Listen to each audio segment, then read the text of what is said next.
ಶಿಕ್ಷಣ ಸಚಿವ ಅನಿವಾರ್ಯ ಅಲ್ಲ ಈ ದೇಶಕ್ಕೆ ನೀಟ್ ಪರೀಕ್ಷೆ ಅದನ್ನು ಸುಧಾರೀಕರಣ ಮಾಡತಕ್ಕಂಥ ಅನಿವಾರ್ಯ. ನೀಟ್ ಪರೀಕ್ಷೆಯ ಅಕ್ರಮ ಖಂಡಿಸಿ ವಿದ್ಯಾರ್ಥಿಗಳು ನಡೆಸಿದ ಪ್ರತಿಭಟನೆ ವೇಳೆ ನಡೆದ ಹಲ್ಲೆ ಖಂಡನೀಯ ಎಂದು ಮಾಜಿ ಸಚಿವ ರಮಾನಾಥ ರೈ ಹೇಳಿದ್ದಾರೆ. ಮಂಗಳೂರಿನಲ್ಲಿ ಸುದ್ದಿಗೋಷ್ಠಿಯಲ್ಲಿ ಮಾತನಾಡಿದ ಅವರು, ಅಕ್ರಮವನ್ನ ಪ್ರಶ್ನಿಸುವುದು ವಿದ್ಯಾರ್ಥಿಗಳ ಹಾಗೂ ವಿಪಕ್ಷದ ಹಕ್ಕು. ಪ್ರತಿಭಟನಾಕಾರರನ್ನ ದೇಶದ್ರೋಹಿಗಳೆಂದು ಬಿಂಬಿಸುವುದು ಸರಿಯಲ್ಲ ಎಂದು ಸರ್ಕಾರದ ವಿರುದ್ಧ ವಾಗ್ದಾಳಿ ನಡೆಸಿದರು. ನೀಟ್ ಅಕ್ರಮದಿಂದ ವಿದ್ಯಾರ್ಥಿಗಳ ಭವಿಷ್ಯಕ್ಕೆ ಧಕ್ಕೆ ಉಂಟಾಗಿದ್ದು, ಪರೀಕ್ಷಾ ವ್ಯವಸ್ಥೆಯಲ್ಲಿ ಪಾರದರ್ಶಕತೆ ತರಲು ಕೇಂದ್ರ ಸರ್ಕಾರ ತಕ್ಷಣ ಕ್ರಮ ಕೈಗೊಳ್ಳಬೇಕು ಎಂದು ರಮಾನಾಥ ರೈ ಆಗ್ರಹಿಸಿದ್ದಾರೆ. ಅನೇಕ ಸಮಸ್ಯೆಗಳು ಬಹುಶಃ ಅದು ಅಣ್ಣಾಹಜಾರೆಯ ಚಳವಳಿಯ ರೂಪದಲ್ಲಿ ಬಂದಿರತಕ್ಕಂಥದ್ದು ಇರಬಹುದು. ಬಹುಶಃ ಯಾರಿಗೆ ಆರೋಪಗಳು ಬಂತು ಅವರನ್ನು ರಾಜೀನಾಮೆ ಕೊಡಿಸ್ತಕ್ಕಂಥ ಕೆಲಸವನ್ನ ಅಂದಿನ ಸಜೀವ ಸರ್ಕಾರ ಮಾಡಿತ್ತು ಅಂತ ಹೇಳುದನ್ನ ನಮ್ಮ ಗಮನಕ್ಕೆ ನಾನು ತರುವಂತದ್ದು. ಅದಕ್ಕೆ ಜವಾಬ್ದಾರಿ ಇಲ್ಲದೆ ಇರಬಹುದು, ಆದ್ರೆ ಹೊಣೆಗಾರಿಕೆಯನ್ನ ತಪ್ಪಿಸಿಕೊಳ್ಳಲಿಕ್ಕೆ ಆಗದ ವಿಚಾರ ಅಂತ ಹೇಳ್ತಕ್ಕಂಥದ್ದು. ಬೋಫೋರ್ಸ್ ಹಗರಣದ ಬಗ್ಗೆ ಚರ್ಚೆ ನಡೀತಕ್ಕಂಥ ಸಂದರ್ಭದಲ್ಲಿ ಜಾಯಿಂಟ್ ಪಾರ್ಲಿಮೆಂಟರಿ ಕಮಿಟಿ ಮಾಡಬೇಕು ಅಂತ ಹೇಳಿ ವಿರೋಧ ಪಕ್ಷದ ಬೇಡಿಕೆ ಇದ್ದಾಗ ಧೈರ್ಯವಾಗಿ ಮನಮೋಹನ್ ಸಿಂಗ್ ಸರ್ಕಾರ ಬಹುಶಃ ಜಾಯಿಂಟ್ ಪಾರ್ಲಿಮೆಂಟರಿ ಕಮಿಟಿಯನ್ನು ಮಾಡಿ ತನಿಖೆ ಆಗ್ಲಿ, ತನಿಖೆ ಯಾವ ರೀತಿ ಆಗುತ್ತೆ, ತನಿಖೆ ಆದ ನಂತರ ಯಾವುದೇ ಪ್ರಕರಣ ಇವತ್ತು ಸತ್ಯ ಆಗಿಲ್ಲ ಅನ್ನುವಂಥದ್ದು ಕೂಡ ತಮ್ಮ ಗಮನಕ್ಕೆ ತರ್ತಕ್ಕಂಥದ್ದು. ಆದರೆ ತನಿಖೆ ಅಂತೂ ಆಗಿದೆ. ಆದರೆ ಅದೇ ಅನೇಕ ಸಮಸ್ಯೆಗಳು ಬಂದಾಗ ಬಹುಶಃ ಅದೇ ಮತ್ತೆ ಏನಾದ್ರೂ ಸಮಸ್ಯೆ ಬಂದ್ರೆ ಅದಕ್ಕೆ ಜಾಯಿಂಟ್ ಪಾರ್ಲಿಮೆಂಟರಿ ಕಮಿಟಿ ಮಾಡಬೇಕು ಅಂತೇಳಿ ಬೇಡಿಕೆ ಬಂದಾಗ, ಯುದ್ಧ ವಿಮಾನಗಳ ಬಗ್ಗೆ ಬಂದಾಗ ಬಹುಶಃ ಇದೇ ಸರ್ಕಾರ ಆ ಜಾಯಿಂಟ್ ಪಾರ್ಲಿಮೆಂಟರಿ ಕಮಿಟಿಯನ್ನು ಒಪ್ಪಲಿಲ್ಲ ಅನ್ನುವಂಥದ್ದು ಬಹಳ ನಾವು ಗಂಭೀರವಾಗಿ ಪರಿಗಣಿಸಬೇಕು. ಅಂದ್ರೆ ಪ್ರಜಾಪ್ರಭುತ್ವ ವ್ಯವಸ್ಥೆ ಮೇಲೆ ನಂಬಿಕೆ ಇಲ್ಲದ ಜನ ಅಂತ ಹೇಳ್ತಕ್ಕಂಥದ್ದನ್ನು ನಾನು ಹೇಳಲಿಕ್ಕೆ ಬಯಸ್ತೇನೆ. ಕಾಂಗ್ರೆಸ್ ಪಕ್ಷ ಯಾವತ್ತೂ ಕೂಡ ಪ್ರಜಾಪ್ರಭುತ್ವವಾದಿಯಾಗಿದ್ದುಕೊಂಡು ಯಾರಾದ್ರೂ ತಪ್ಪುಗಳಿದ್ರೆ ರಾಜನಾಥ್ ಸಿಂಗ್ ಅವರೊಂದು ಸ್ಟೇಟ್ಮೆಂಟ್ ಕೊಟ್ಟರು, ಒಂದು ರಾಜೀನಾಮೆ ಕೊಡಬೇಕು ಅಂತ ಹೇಳಿ ಒಂದು ರೈತರ ಚಳವಳಿಯ ಸಂದರ್ಭದಲ್ಲಿ ಒಬ್ಬ ಮಂತ್ರಿ ಹಲ್ಲೆ ಮಾಡಿದ್ದಾರೆ ಅಂತ ಹೇಳ್ತಕ್ಕಂಥ ಮಾತು ಬಂದಾಗ ಇದೇ ರಾಜನಾಥ್ ಸಿಂಗ್ ಹೇಳಿದರೆ ನಮ್ಮ ಪಕ್ಷ ಕಾಂಗ್ರೆಸ್ ಅಲ್ಲ ರಾಜೀನಾಮೆ ಕೊಡ್ಲಿಕ್ಕೆ ಅಂತ, ನನ್ನ ಪಕ್ಷ ಕಾಂಗ್ರೆಸ್ ಅಲ್ಲ ರಾಜೀನಾಮೆ ಕೊಡ್ಲಿಕ್ಕೆ ಅಂತ ಹೇಳ್ತಕ್ಕಂಥ ಒಂದು ಶಾಸ್ತ್ರದ ಮಾತು ಹೇಳಿರ್ತಕ್ಕಂಥದ್ದು ನಾವು ಇವತ್ತು ಗಮನಿಸ್ತಾ ಇದ್ದೇವೆ. ದೇಶದಲ್ಲಿ ದೊಡ್ಡ ಒಂದು ಹಗರಣ ಆಗಿದೆ ಅಂತಕ್ಕಂಥದ್ದು ನಾವೆಲ್ಲ ಒಪ್ಪಬೇಕಾದ ವಿಚಾರ.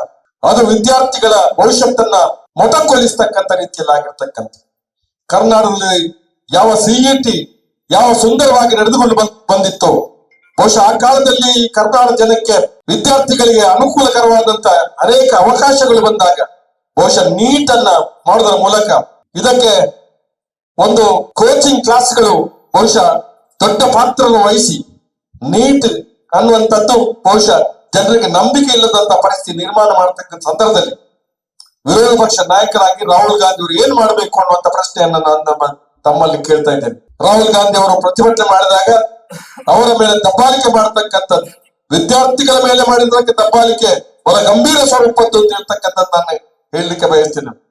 ಬಹುಶಃ ವಿದ್ಯಾರ್ಥಿಗಳ ಒಂದು ಮೇಲೆ ಪೊಲೀಸ್ ದೌರ್ಜನ್ಯ ಬಹಳ ದೊಡ್ಡ ರೀತಿಯಲ್ಲಿ ಆಗಿದೆ. ಅದೇ ರೀತಿಯಲ್ಲಿ ರಾಹುಲ್ ಗಾಂಧಿ ಅವರ ಒಂದು ಬಂಧನ ಮತ್ತು ಅವರ ಮೇಲೆ ಹಲ್ಲೆ ಮಾಡಿರ್ತಕ್ಕಂಥದ್ದು ಕೂಡ ನಾನು ಖಂಡಿಸ್ತಾ ಇದ್ದೇನೆ ಅಂತಕ್ಕಂಥದ್ದು. ಬಹುಶಃ ವಿಪಕ್ಷಗಳು ಪ್ರತಿಭಟನೆಗಳಿಗೆ ಸಹಾನುಭೂತಿಯನ್ನು ವ್ಯಕ್ತಪಡಿಸಿದಾಗ ಬಹುಶಃ ಯಾರು ಧರಣಿ ಕೂತಿದ್ದಾರೆ, ಯಾರು ಉಪವಾಸ ಕೂತಿದ್ದಾರೆ ಅವರ ಅಪಹಾಸ್ಯ ಮಾಡತಕ್ಕಂಥದ್ದು. ಎಲ್ಲಿವರೆಗೆ ಅಂತ ಹೇಳಿದ್ರೆ ಅವರು ದೇಶ ದ್ರೋಹಿಗಳು ಅನ್ನತಕ್ಕಂಥ ರೀತಿಯಲ್ಲಿ ಬಿಂಬಿಸ್ತಕ್ಕಂಥದ್ದು ಕೂಡ ಬಹುಶಃ ಇದು ಒಂದು ಆಡಳಿತ ಪಕ್ಷಕ್ಕೆ ಶೋಭೆ ತರ್ತಕ್ಕಂಥ ವಿಚಾರ. ಅಲ್ಲಿ ಅವರ ಸಾಮಾನ್ಯ ಕಾರ್ಯಕರ್ತರು ಮುಖಂಡರು ಏನು ಆರೋಪಗಳನ್ನು ಮಾಡ್ತಾರೆ, ಆದ್ರೆ ಅವರು ಅರ್ಥ ಮಾಡಬೇಕು, ವಿದ್ಯಾರ್ಥಿಗಳಲ್ಲಿ ಅದೆಷ್ಟೋ ಮಕ್ಕಳು ನೀಟ್ ಪರೀಕ್ಷೆಯಲ್ಲೇ ಸೋರಿಕೆ ಆಗಿ ಆತ್ಮಹತ್ಯೆ ಮಾಡಿರ್ತಕ್ಕಂಥದ್ದು ಅವರ ಕುಟುಂಬದ ಮಕ್ಕಳಾದ್ರೆ ಅವ್ರು ಏನ್ ಮಾಡ್ತಿದ್ರು ಅನ್ನುವಂತ ಪ್ರಶ್ನೆಯನ್ನ ನಾವು ಕೇಳಬೇಕಾಗಿದೆ. ಒಂದೇ ಒಂದು ವಿಚಾರವನ್ನು ನಾನು ಈ ಸಂದರ್ಭದಲ್ಲಿ ಹೇಳಲಿಕ್ಕೆ ಬಯಸ್ತೇನೆ. ವಿದ್ಯಾರ್ಥಿಗಳ ಮೇಲೆ ಮಾಡಿರ್ತಕ್ಕ ಹಲ್ಲೆ ಇರಬಹುದು, ಅದಕ್ಕೆ ಇವತ್ತು ರಾಹುಲ್ ಗಾಂಧಿ ಅವರು ವಿಪಕ್ಷ ನಾಯಕರಾಗಿ ಇವತ್ತು ಏನು ನಡವಳಿಕೆಯನ್ನು ಮಾಡಿದ್ದಾರೆ ಅದರ ಬಗ್ಗೆ ಅವರನ್ನ ಬಂಧನ ಮಾಡಿರ್ತಕ್ಕಂಥದ್ದು, ಅವರ ಮೇಲೆ ಹಲ್ಲೆ ಮಾಡಿರ್ತಕ್ಕಂಥದ್ದು ಖಂಡನೆ ಮಾಡಬೇಕಾದದ್ದು ಅಗತ್ಯ ಇದೆ ಅಂತಕ್ಕಂಥ ಮಾತನ್ನು ಹೇಳ್ತಾ, ಶಿಕ್ಷಣ ಸಚಿವ ಅನಿವಾರ್ಯ ಅಲ್ಲ ಈ ದೇಶಕ್ಕೆ ನೀಟ್ ಪರೀಕ್ಷೆ ಅದನ್ನು ಸುಧಾರೀಕರಣ ಮಾಡತಕ್ಕಂಥ ಅನಿವಾರ್ಯ. ನೀಟ್ ಪರೀಕ್ಷೆ ಎಷ್ಟು ಸರಿ ಲೀಕ್ ಆಗಿತ್ತು ಅಂತ ಹೇಳ್ತಕ್ಕಂಥ ನೀವು ತಿಳ್ಕೊಳ್ಬೇಕಾಗಿದೆ. ಈ ನೀಟ್ ಪರೀಕ್ಷೆಯಲ್ಲಿ ತನಿಖೆ ಆಯ್ತು, ನೀವು ಹೇಳ್ತಾ ಇದ್ರಿ ಮಕ್ಕಳನ್ನು ಮುಂದಿಟ್ಕೊಂಡು ತನಿಖೆ ಆಯ್ತಲ್ಲ, ಸಿಬಿಐ ತನಿಖೆ ಆಗ್ಲಿ ಯಾವುದೇ ತನಿಖೆ ಆಯ್ತಲ್ಲ, ಹಿಂದೆ ಯಾರು ತನಿಖೆ ಆಗಿ ಯಾರಿಗೆ ಶಿಕ್ಷೆ ಆಗಿದೆ ಅದು ಹೇಳಿ ಪತ್ರಿಕೆಯ ಮಾಧ್ಯಮ ಸ್ನೇಹಿತರು ನಿಮ್ಮಲ್ಲಿ ನಾನು ಪ್ರಶ್ನೆ ಕೇಳ್ತೀನಿ, ಹಿಂದೆ ಅನೇಕ ಸಾರಿ ಲೀಕ್ ಆಯ್ತಲ್ಲ, ಅದಕ್ಕೆ ತನಿಖೆ ಆಯ್ತಲ್ಲ, ಯಾರಿಗೆ ಎಷ್ಟು ಜನಕ್ಕೆ ಶಿಕ್ಷೆ ಆಗಿದೆ? ಶಿಕ್ಷೆ ಆಗಿ ಅವರ ಹೆಸರ ಪಟ್ಟಿಯನ್ನು ಕೊಡಿದ್ದಾರೆ. ನಾವು ನನ್ನ ಪಕ್ಷದ ಮುಖಂಡರ ಕೈ ಮುಗಿದು ವಿನಂತಿ ಮಾಡ್ಕೊಳ್ತಿದ್ವಿ. ಯಾಕಂತಂದ್ರೆ ಇಂಥವ್ರಿಗೆ ಶಿಕ್ಷೆ ಆಗಿದೆ, ಶಿಕ್ಷೆ ಆಗುವುದಿಲ್ಲ. ಪರೀಕ್ಷೆ ಲೀಕ್ ಆಗ್ತಾ ಹೋಗ್ತದೆ. ಯಾರು ಮಾತಾಡ್ಲಿಕ್ಕೆ ಅರಾಜಕತೆ ಸೃಷ್ಟಿ ಮಾಡ್ತಾರೆ ಅಂತ ಹೇಳಿ ಅಪಪ್ರಚಾರ ಮಾಡ್ತಾರೆ. ತಪ್ಪುಗಳನ್ನು ಹೇಳಿದ್ರೆ ದೇಶದ್ರೋಹಿಗಳಂತ ಹೇಳ್ತಾರೆ, ತಪ್ಪುಗಳನ್ನ ಹೇಳಿದ್ರೆ ಅವರು ಗದ್ದಾರಗಳಂತ ಹೇಳ್ತಾರೆ. ಅದು ಯಾರು ಸಾಮಾನ್ಯ ಜನರಲ್ಲ, ಮುಖಂಡರುಗಳು ಹೇಳುವಂತ. ತಾವು ಇದನ್ನ ಅರ್ಥ ಮಾಡಿಕೊಳ್ಬೇಕು. ಬಹುಶಃ ರಾಹುಲ್ ಗಾಂಧಿ ಅವರು ಡೇ 1 ನೀಟ್ ಪರೀಕ್ಷೆಯಲ್ಲಿ ಈ ಸೋರಿಕೆ ಆದಾಗ ಡೇ 1 ಅದಕ್ಕೆ ವಿರೋಧ ಪಕ್ಷ ಒಬ್ಬ ಏಕಮೇವ ನಾಯಕ ಅಂತ ಹೇಳಿದ್ರೆ ರಾಹುಲ್ ಗಾಂಧಿ ಅವರು ಅಂತ ಹೇಳ್ತಕ್ಕಂಥ ಮಾತನ್ನು ಹೇಳ್ಬೇಕಾಗಿದೆ.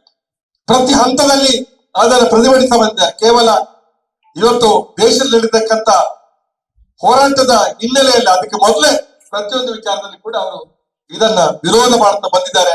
ನೀಟ್ ಪರೀಕ್ಷೆ ಸರಿಯಾಗಬೇಕು ಅಂತ ಹೇಳ್ತಕ್ಕಂಥ ದೃಷ್ಟಿಯಲ್ಲಿ ಅವರ ಹೋರಾಟಗಳು ಆಗಿದೆ ಅಂತಕ್ಕಂಥದ್ದು ತಮ್ಮ ಗಮನಕ್ಕೆ ತರ್ತಕ್ಕಂಥ. ಅದರಿಂದಾಗಿ ಇದು ಬಹುಶಃ ಮಕ್ಕಳ ಭವಿಷ್ಯದ ಪ್ರಶ್ನೆ, ಇದು ಅರಾಜಕ ಮಾಡ್ತಕ್ಕಂಥ ವಿಚಾರ ಅಲ್ಲ, ಇದು ದೇಶದ ಪ್ರಮುಖವಾದ ವಿಚಾರ ಅಂತ ಹೇಳ್ತಕ್ಕಂಥ ಮಾತನ್ನ ನಾನು ಈ ಸಂದರ್ಭ ಗಂಭೀರವಾಗಿ ಪ್ರಜಾಪ್ರಭುತ್ವವಾದಿಗಳು ಇದನ್ನ ಒಪ್ಪಬೇಕು ಅಂತ ಹೇಳ್ತಕ್ಕಂಥ ಮಾತನ್ನು ಹೇಳಲಿಕ್ಕೆ ಇಷ್ಟಪಡ್ತೇನೆ. ನಮಸ್ಕಾರ.